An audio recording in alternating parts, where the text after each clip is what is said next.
शासकीय अधिकारी व कर्मचारी उद्देशीय संस्था महाराष्ट्र राज्य यांच्या वतीने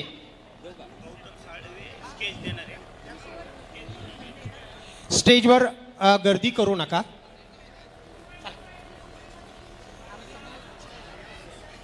आज आमच्या या परिसरामध्ये ही कर्मचारी संघटना जी उभी राहिली हे बाबासाहेबांचं बळ।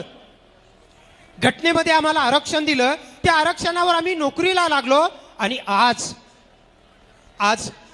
त्याच आरक्षणावर आज आम्ही थाट मानेनं उभे आहोत।